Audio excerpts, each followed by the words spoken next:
Franco Mabanta, may-ari at founder ng PGMN o ng Peanut Gallery Media Network, isang online media company. Hinuli ng NBI dahil di umano sa tangka nitong hut-hutan si dating House Speaker Martin Romualdez. Extortion o setup?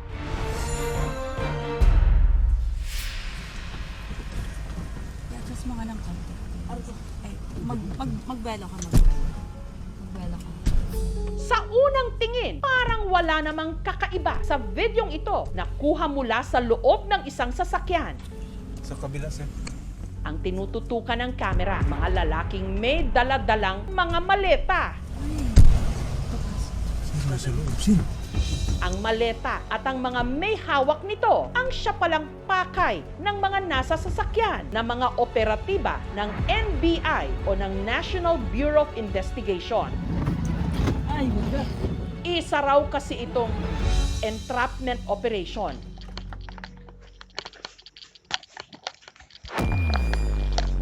Ilang sandali pa,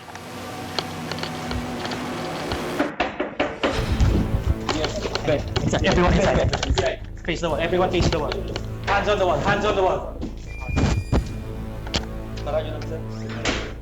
pagkapwesto, kinapkapan sila ng mga NBI agent.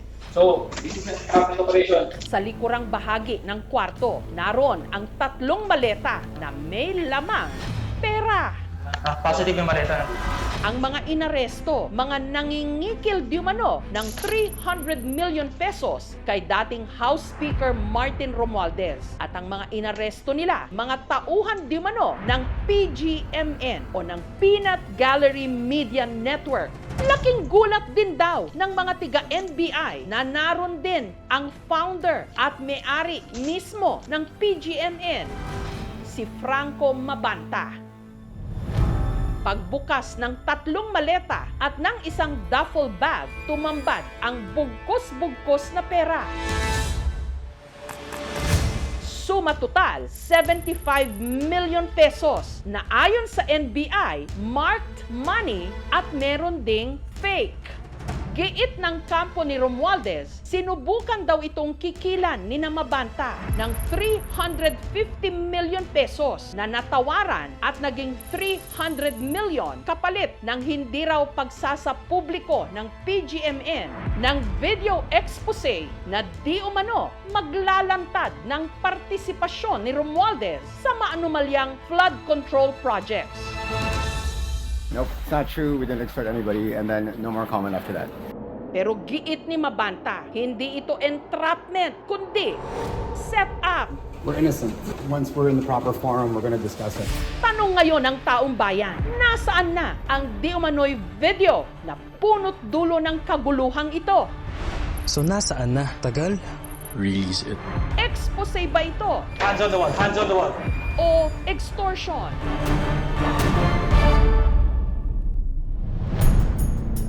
Ang PGMN itinatag taong 2024 na kilala dahil sa maiinit at matitinding komentaryo laban at pabor sa iba't ibang mga personalidad sa gobyerno. We have flies for congressional members with a nagging ache for attention, uncontrollably snacking on each bit of crap from all this political splatterfest. Ang founder at may-ari nito na si Franco Mabanta, The only way that we can fix these things is if we come together and we tell the truth. nagsimulang commercial model, naging VJ o video jockey at kalaunan, digital at political strategist. Nakapanayam ko si NBI Director Melvin Matibag. Pwede ho bang pakikwento paano nyo ho naisagawa yung operation kung saan po nahuli si Franco Mabanta? Nagkaroon po kami ng surveillance after makatanggap po kami ng reklamo ng pangingikil nga. Yun nga pong may-ari ng PGMN, yung Peanut Gallery Media Network, na nangihingi ng malaking halaga sa atin pong dating Speaker Martin Romualdez. Si Speaker Romualdez ho ba mismo ang nag-file ng complaint? Ang nakapirma dun sa complaint affidavit ay yung tao po niya, no, na nagreklamo na ang doon allegation under his authority. Meron naman pong mga coordination kay Speaker Martin Romualdez po. Ang threat po is ilalabas namin itong damaging na publication na video against sa iyo. Ito'y mahaba, 90 minutes daw po na video. Ang isa sa mga namuno sa operasyon ng NBI at nagpanggap ding tauhan ni Romualdez o undercover agent, itago natin sa pangalang Homer. Pakikwento mo na yung araw na nahuli nyo na sila. Paano nagsimula? Ako na yung undercover, posing as associate or staff of Kong Romualdez. Binigay sa akin yung number ni Franco, then nag-usap na kami. Para patunayan daw na meron ngang video expose laban kay Romualdez, nagpadala pa raw si Mabanta ng 3-minute na teaser nito. Pudot ko yung teasers, binabanggit si Congressman Romualdez nga bilang like a mastermind or central figure sa corruption sa House. He's being portrayed as evil and is being worshipped by the members of the House. May mga spill din na marami pang lalabas, na mas degrading. May mga evidence daw silang papakita, mga expose. Supposedly kasi 90 minutes daw yung documentary. Yun ang nakalagay dun sa message, ma'am, but we were not able to ascertain kung meron ba talagang ganong 90 minutes. Ipinanood sa akin ni Agent Homer ang video, bagamat hindi pa raw ito maaaring ipakita sa publiko. Sa video, nagsasalita ang isa sa mga anchor ng PGMN laban kay Romualdez. Pero ang pag-build up nila sa material na meron sila, marami pa silang hawak, ganun ba? Hindi yun namin establish, pero yun ang kiniklaim ni Franco na marami pa yan, may mga evidence kami.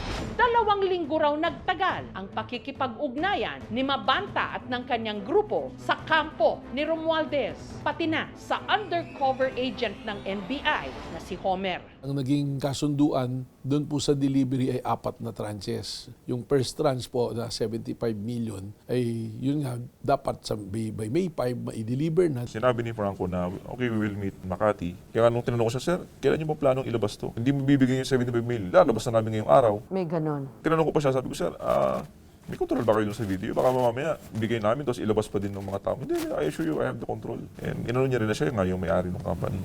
Isa sa mga nakasama sa di umano entrapment operation ng NBI laban kay Mabanta, ang GMA News reporter na si John Consulta. Pakikwento mo nga, paano nyo na subaybayan at tinutukan itong paghuli kay Franco Mabanta? Diretso kami sa isang hotel sa Makati dahil ang expectation doon magkakaroon ng abutan. Nirequest tayo ng NBI na wag na bumaba kasi baka pag namukaan tayo, masunog yung trabaho. So, nandun tayo sa basement ng hotel na yon, nag-aantay ng signal. Sinubukan daw ni na Agent Homer na bigyan si Mabanta ng show money sa pag-uusap na yon sa isang hotel sa Makati. Sabi niya, no bro, kung dito kasi marami CCTV. Yun na, you know, I have to be careful. Sabi niya, I'll give you the address and the name of the person later on. Isisend ko sa'yo. Kumbaga, in our presence, consummated na po yung crime talaga eh. Only that, ayaw niyang tanggapin kasi magkakaroon ng evidence sa kanya. Hindi nyo nakita pala yung video? Ayun nga po, in-insist namin yung video na pwedeng makita. Hindi niya binigay. So sabi niya, I can assure you na meron talaga. Possible na baka wala din talaga. Baka it's just a form of a pangharas lang to play not give it to their demands. So hinayaan po namin siyang umalis. Then we waited. Sabi niya 20 minutes. So tumawag siya. Sabi ko, I get the address. Sabi niya. Then sabi ko, sir, paki-text mo na lang para maalala ko. Pero siyempre, my purpose was to document. Kasi kung by phone, pwedeng i-deny eh. Hindi mo nakita to? Hindi ko nakita. Pero dahil nga lahat na ng mga agents na bumaba na supposedly ay huhuli, pumwesto na sa kanilang mga area, bumalik sila bigla sa sasakyan. At namamonitor ko lahat ng mga movement kasi meron po Ma'am Jess na radyo. Lahat ng mga usapan, naririnig ko. So, negative, ayaw tanggapin. Sa text message daw na ito ni Mabanta, nagbigay siya ng contact person, isang nagngangalang Jimmy, pati na ang address kung saan dadalhin ang mga pera. Sabi ko, sir, ano ba tong tao mo? Okay ba to? Trusted to? Baka naman ipahuli mo kami. So, kumbaga, nilalaro ko lang siya. Baka naman set up to. Ganun. May lumabas din online na video at audio recording ng di umano pakikipag-usap ni Mabanta sa undercover agents. Nagbigay di umano si Mabanta ng instruction kung kanino ibibigay ang pera at saan. Kay Jimmy na naka-face mask at sa isa pa nitong kasama. Pero dahil wiretapped ang pag-uusap na yon, hindi ito pwedeng i-ere. Ano ito? Ito na yung actual na delivery. Yung mga tao niya yon, yung mga nakamask. Ito yung sinasabi ko, ma'am, na nakatayo dun sa unit. sa harap. Kaya na-recognize ko agad siya. Sa surveillance video, kita ang pag-abot ng mga undercover agent ng NBI sa 3 maleta at isang duffel bag na meron daw laman na 75 million pesos sa 2 di umanong kasama ni Mabanta. Pagkatapos, pumasok ang 2 naka-face mask, dala ang mga maleta at bag sa isang country club sa Pasig. Ilang sandali pa, Hands on the wall, hands on the wall. doon na nagkaroon ng pagkakataon ang mga tiga-NBI para hulihin sila. To our surprise, pagpasok sa loob ng kwarto, lo and behold, nandun din si Franco Mabanta. So, nung nandun si Franco, inaresto nyo na sila lahat? No, yes ba. So yung presence ng maleta po, yun ang determining factor sa amin na yun nandun yung pera. Yun po kasi yung gusto natin establish na tanggapin talaga nila yung pera ni Franco. Nandun din si Franco. Sa pagpresenta ng NBI kay Mabanta at sa mga kasama nito, pati na ang mga marked at fake money na di umano nakuha sa kanila, may mga nagtanong at nagtaka kung ang mga pera bang yon nanggaling sa dating House Speaker, gayong napabalitang naka-freeze ang assets nito. Yung dala po, tawag po namin doon, budol money po yun, which has been recognized already by Supreme Court na pwedeng gamitin sa entrapment operation. Yung ibabaw lang po yung totoo, 50,000 po yun. Sina Mabanta, idinitine una sa tanggapan ng NBI bago dinala sa NBI Detention Facility sa Muntinlupa. Is there truth to the allegations na Not kayo na po ay true. nag-extort daw po kayo? Nope, it's not true. We didn't extort anybody, and then no more comment after that. Okay. From Speaker Romualdez daw, sir? Yeah, we definitely didn't extort Speaker Romualdez. Bakit po may mga pera, sir? I'll wait for my lawyers. Pero dyan, sa lahat ng ito, visually, ang nakita mo lang talaga yung hulihan na. Kasi hindi mo nakita si Mabanta dun sa hotel, di ba? Yes. Tapos nung inabot yung pera, wala ka rin doon, except na nandun ka na nung may kinatok, na may kwarto, kung saan din nahuli si Mabanta. Doon, yun na yung unang-unang sighting mo kay Mabanta. Tama ba? Tama po yun, Ma'am Jess. Although yung mga pictures ng surveillance sa kanya, meron po kasing sabihin na nating pagmamonitor na ginagawa ang lahat ng units. No? So, yung mga nakukunang mga litrato at mga video, real-time, pinapadala. If someone stretches yung imagination niya na parang, kasi sabi nila PGMN at ni Mabanta, set up ito, hindi to extortion. It could not have been from what you know and what you witnessed. Sa perspective ko as a journalist, kasi binabase natin lahat talaga sa ebidensya. So base doon sa mga ebidensyang nakita natin, nakalap natin, pati yung mga videos, matibay yung paniniwala natin na talagang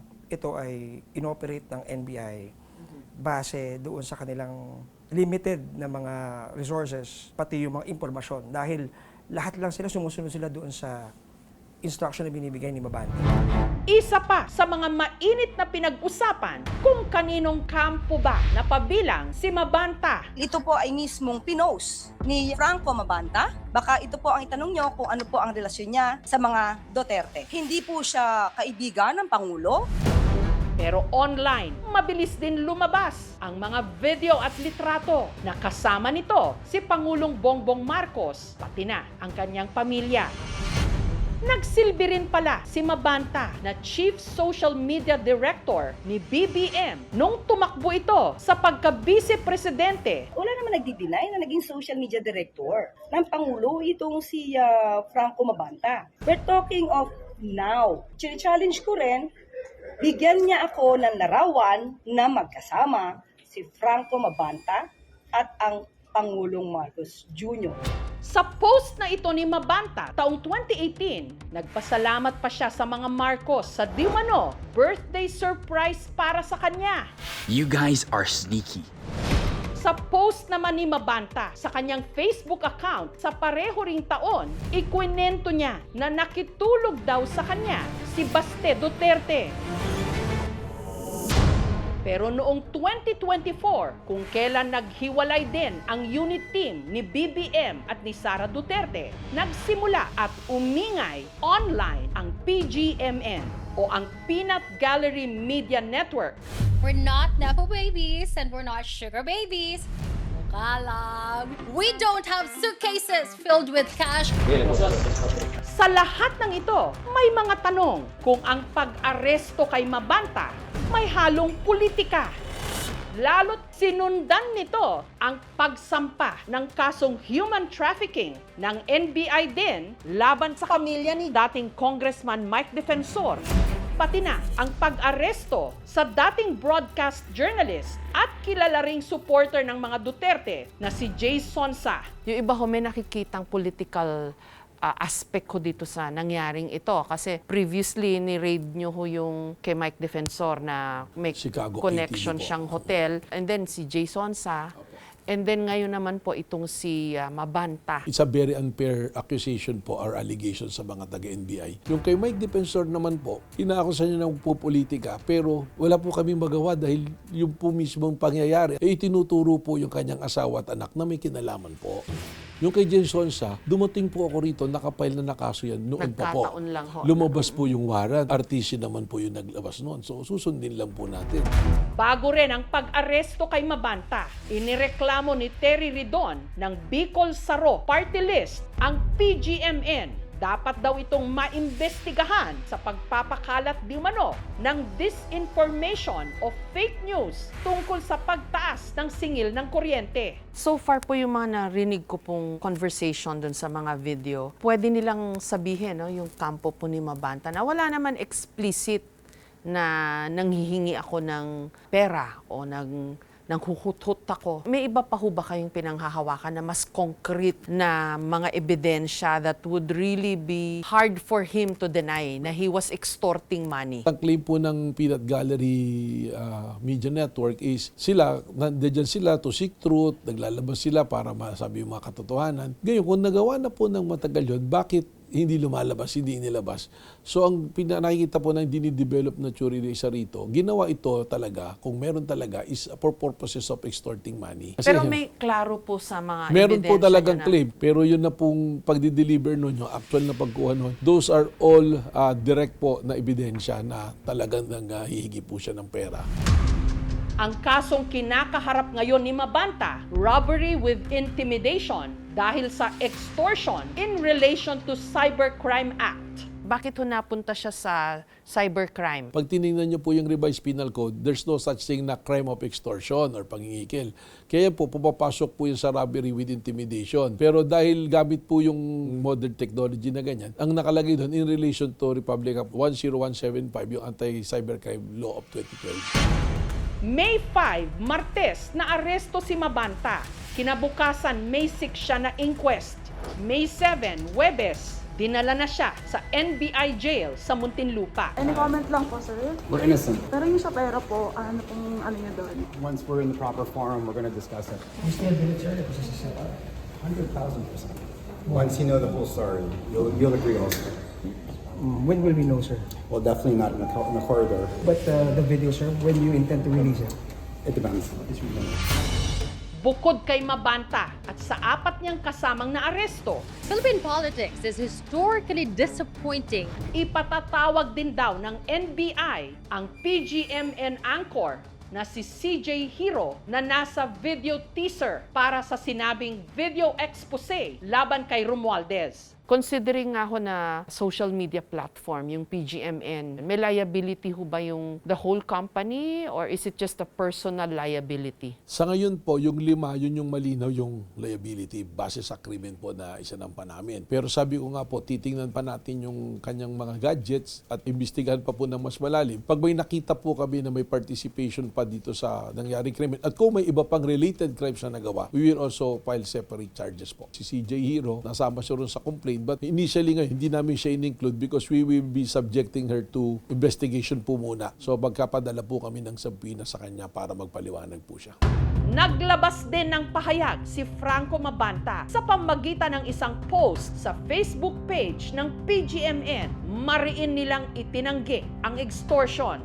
we are innocent. This was a setup. Over the last 5 months, PGMN completed immense, comprehensive, painful research on the breathtaking national corruption of Martin Romualdez while he was Speaker of the House. What we have is devastating. The episode was filmed several weeks ago. It has been fully edited. It's 90 minutes long, packed with hard evidence and ready for release. That's why this is happening. There was no extortion and we can prove it. Romualdez did this to silence us. Why? Because the timing of the release of our expose would leave him in a desperate situation, particularly with his vast current troubles with the ombudsman hanging over his head. Dear Martin, we know what you did to the country. Soon, hopefully, everyone will too. Yung defense po nila kahapon, na set up daw ho ito. Kita naman natin yung nangyari, nanghingi talaga at may pananakot na may ilalabas na damaging sa isang tao.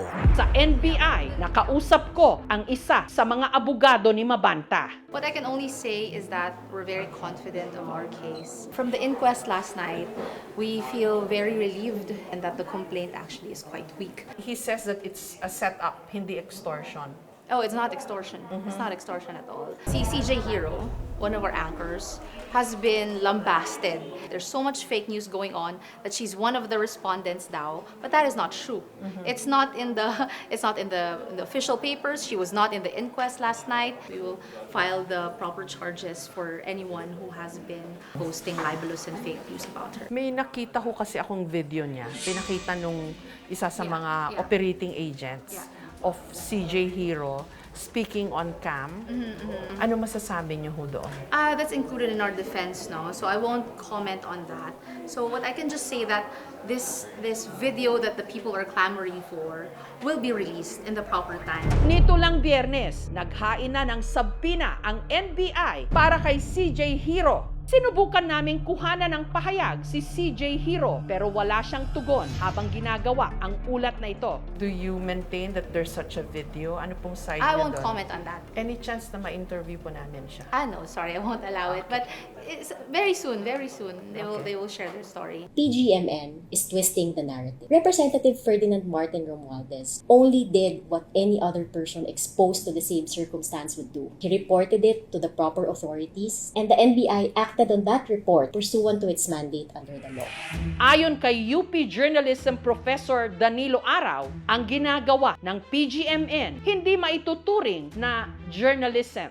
Sa totoo lang, mas PR ang alam kesa sa journalism. At ito nakakasira sa reputasyon ng news media organization. Nakaka-frustrate para sa katulad kong nagtuturo ng periodismo na kailangang ulit-ulitin na dapat magsilbi sa mamamayan ang mga news media organization. They don't belong to the same mold ng alternative media o kahit ng dominant media. Si Mabanta ay political operative. Hindi lang ng mga Duterte, kundi pati na rin ng mga Marcos. Ang nangyari kina Mabanta ay hindi banta sa kalayaan sa pamamahayag sa simpleng dahilan na ang krimen nila ay extortion. At sa usapin ng periodismo, yung tinatawag na kill piece or payment for suppression of certain media content, unethical na gawain ito. Pero kung sakali po, ganun din ang sabihin ni Mabanta. Media kami, social media kami. It's unfair doon sa mga media na katulad ninyo na nag-devote ng time, ng pag-aaral, na talaga mga journalists. Ngayon, ang dali na po, magtatayo ako ng Facebook account, tapos kunyari nagbabalita ako, na kinokopya ko lang naman yung balita na totoo. Tapos opinionated na yung balita ko. Hindi po maganda kasi may ethical practices dapat.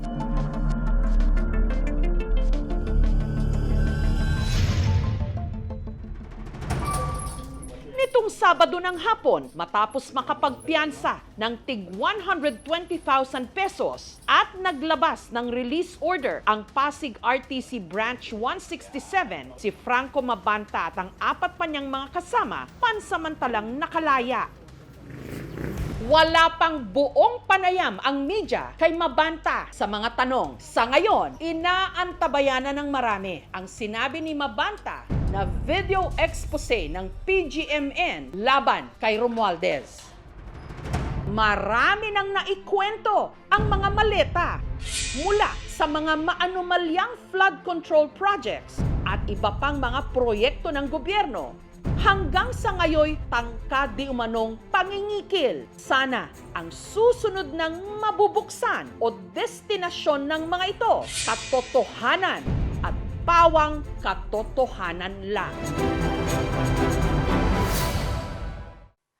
Thank you for watching, mga kapuso. Kung nagustuhan niyo po ang videong ito, subscribe na sa GMA Public Affairs YouTube channel. And don't forget to hit the bell button for our latest updates.